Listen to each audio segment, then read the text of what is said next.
Shalom. It is my honor and pleasure to be here with Rabbi Dr. Tirza Firestone, who is an author, a psychotherapist, and a Jewish renewal rabbi. And her book coming out this April, is Wounds into Wisdom, Healing Intergenerational Jewish Trauma. First of all, thanks for taking time to talk. I'm overjoyed to be here. So how come you decided to write this? Well, this book is the fruit of many years of working as a rabbi, a psychotherapist, a pastoral caregiver. It's also autobiographical. Oh, wow. So it draws on my own background. I'm a second-generation Holocaust wow. survivor, and I didn't know it until much later in my life. And that's true for many Shoah, second generation, third generation. We don't know. I didn't know that I was. I knew that my mother narrowly made it out on the Kinder transport in 1939. And I did not know until after my dad's death that he was involved in the liberation of the camps as an American soldier. And he came from an assimilated family, and he became a Baal Tshuva. But I think it was very much fueled by what he saw in the camps. And after he died, we found all these photographs in his files of things that he had seen that he'd never talked about. But I realized later that it came out anyway. It came out in the politics. It came out in the rigidity of Jewish practice. It came out in staunchness. And everything started to click into place once I started to put these pieces together. And I realized as a Jewish professional that so many of the things that I grew up with, and so many of the things that I see or saw in my congregants and in my clients and patients were actually PTSD symptoms.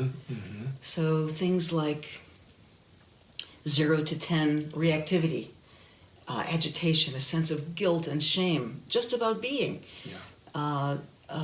These kinds of things, and sometimes an emotional numbness. These are things that are literally textbook symptom hallmarks, characteristic hallmarks of PTSD. So I started to understand that and started to question who is out there who is really doing the work of metabolizing Jewish trauma, Jewish historical trauma.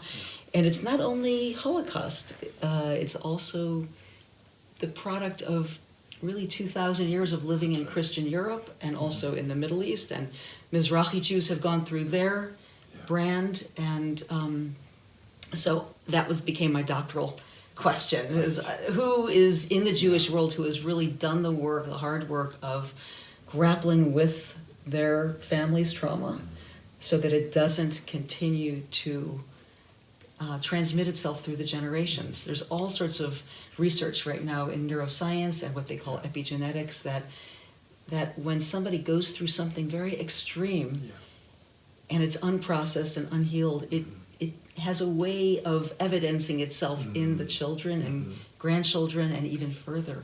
So how do we stop the trauma train? And so I went to Israel, and I worked with people who had lost children to suicide bombings and military attack, horrible things that Gewalt, God forbid, nobody should know about. And I met people that had done this hard work. And who were not subject to the normative symptoms of PTSD, but had really broken through and become wise, become leaders, moral leaders in the world. So that's part of this work. Wow, I couldn't think of anything more important right now. You know, trauma's on my mind for lots of reasons, but most pertinent is we're foster parents.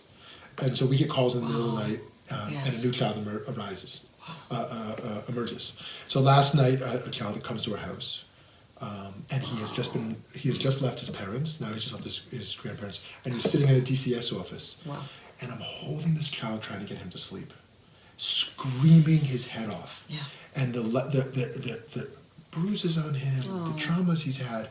And I'm thinking, like, how are we going to reverse this? Like, what will a healing process in our house look like? That's right. How do we build a home look like? And that's just an individual. Then when you look at collective trauma and intergenerational trauma and the layers upon layers that are built upon each other, a whole level of complexity. So before we even get to healing, it seems to me, I don't want to overstate it, that the Jewish people is a sick people. I don't know if sick is the word you would use. We are a traumatized people who We have these have a layers. trauma legacy. We do. And there is among many, and certainly among the collective, a lack of self-awareness of how that trauma affects the way we operate. And so how do you see that? How do you see today how unchecked trauma, unchecked intergenerational trauma translates into collective behavior for the Jewish people in the 21st century? Well, first of all, we have to look at the positives too. We Okay. have enormous resilience, Yes. and we have Yes. huge loyalty to tribe and to Beautiful, family, beautiful, and we yes. have such rich heritage and such good values. So Mm-hmm. that's hand in glove with a trauma legacy, which says that we get activated very quickly. Yeah. Anyone who works with the Jewish community knows it's our culture to interrupt each other, to steal each other's words, it's intense. Sometimes I'm working with interfaith groups, and the Christians in the room are looking like, is this normal? Like, no, it's a sign of love. We interrupt each other. And argumentation. We talk over each other. Yes, right, We right, yeah, exactly. finish each other's sentences. So, anyway, but there is a 0 to 10 kind of hyperreactivity. That's a hallmark of trauma. Unfortunately, so is a very paradoxical symptom is that we repeat trauma. Mm-hmm. That human beings repeat trauma. There's a repetition compulsion. Freud said we're trying to master. We're trying to master our wounds. Well, we're trying to heal them. So we keep repeating them. Well, unfortunately, children who were neglected or abused tend to unconsciously repeat that in the next generations, not because they're cognizant or they're thinking about it, it's just it's literally in their wiring to do the same thing that they were given. Right. So we have to be very careful that we don't reproduce injury on ourselves or others. Right. And you put your finger on it, Shmuly, that awareness is the key. So, one of the great teachings, and I'm not a science person by any means, but one of the great teachings from modern physics is that what we observe, by Dafka observing a fact, observing a phenomenon, we change it. Mm-hmm. By the sheer fact of observing something and bringing awareness to it, it changes. So as soon as we start to look into our family trees, for instance, say, oh, Gewalt, look what happened to my grandmother on the boat coming over. What did these people go through? Just looking at that, it starts to shift. When there's awareness, we have more choice. And when there's choice, we have more freedom. And when we have freedom, we can really shift our lives and change our destinies. Right. With God's help, it goes hand in glove. But we're creating our future and our children's future as well by how much awareness we bring to our past. Yeah.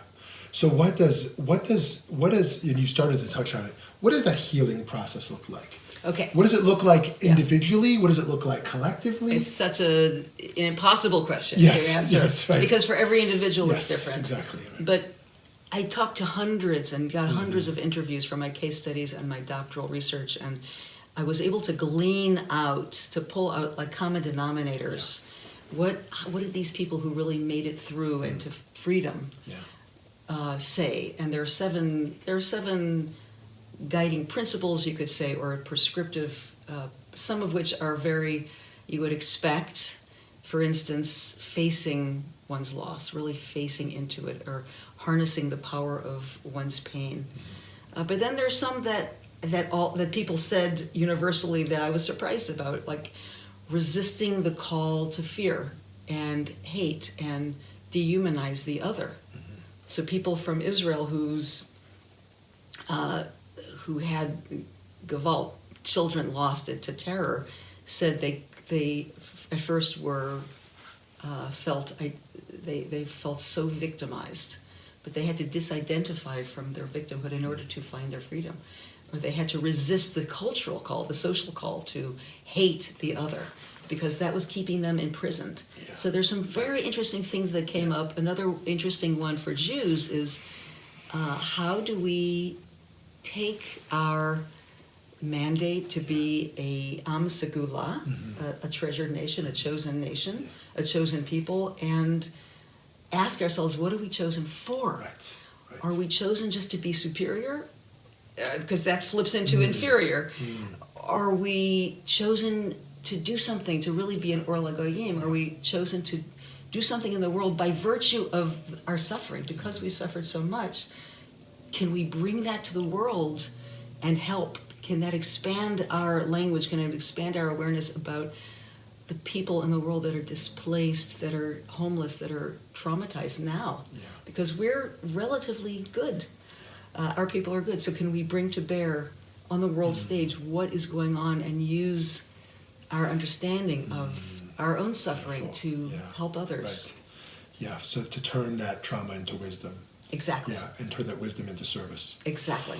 And yet at the same time, we have to be able to protect ourselves as people who can still be victims in the world, Both. as Jews. Both. And yet to also transcend victimhood while defending ourselves as Exactly. victims. It's a difficult role, but It's a balance. And I talk a lot in this book, in Wounds into Wisdom, I talk about the truth, the fact of anti-Semitism. Yeah. I talk about Charlottesville, I talk about Pittsburgh, I talk about what's burgeoning up from beneath us, our feet right now. At the same time, these things befall us, but they must not define us. Right. They can't keep us boxed in. And we have to exercise our agency to really be the full capacity of what Hashem, what God gave us to be. Yeah, beautiful.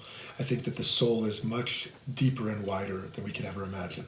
Amen. And just to begin to explore that capacity to do this work, spiritual work and psychotherapy work. It is psychological, it's emotional, and it's very spiritual, this work. So the number I heard, tell me if this is empirically right or what you heard, was that intergenerational trauma can last for 7 generations. Is that the? Well, nosei avon avot al shileshim ve'al ribeim. If you translate avon avot into the wounds of our fathers, so that God is carrying, or that the universe understands that the wounds of the fathers and mothers are carried to the 3rd and now 4th generation. I take that very personally because we're now 3 generations getting into the 4th after the Holocaust. Right. And every generation, I have my children, and I see how my parents are still living in my children, and I'm watching to see their children. So I think 3, 4. I think the Native Americans said 7. Oh, okay. Oh, interesting. Okay. So this intersection with the psychological and the spiritual, I think and this is an oversimplification, but I think of the psychological to some degree as zooming into the minutia of self, whereas the spiritual is kind of zooming out into the interconnectivity of unity and oneness in the world. And of course, there's an interconnection between those two, but that work to really be self-aware and to be other-aware in a sense. both. To the extent where the self and other, to some degree, becomes conflated, maybe. So this is wonderful. So, and now I guess my last question for you: Why is this? Why now? Why is this important now? Well, I think that there are more and more people that are aware with all the new research that's coming out about transgenerational legacies, behavioral epigenetics hitting the news, and all the research hitting the news. But also there are 62 million people in the world that are on the run. They're either refugees, immigrants, they're being trafficked, they're the victims of environmental crises, and they have had to pick up and leave because there was flooding going on. They don't have homes because of war, because of poverty, because of violence. And so we're living in an international emergency. I think. I think we're in a very critical time in world history, and that calls us as a people onto the world stage to say we can do more, we can do better, we can use our suffering to help alleviate suffering in the world. Right.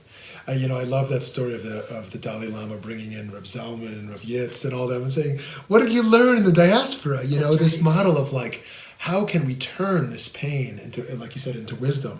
And I think that's, and be healers.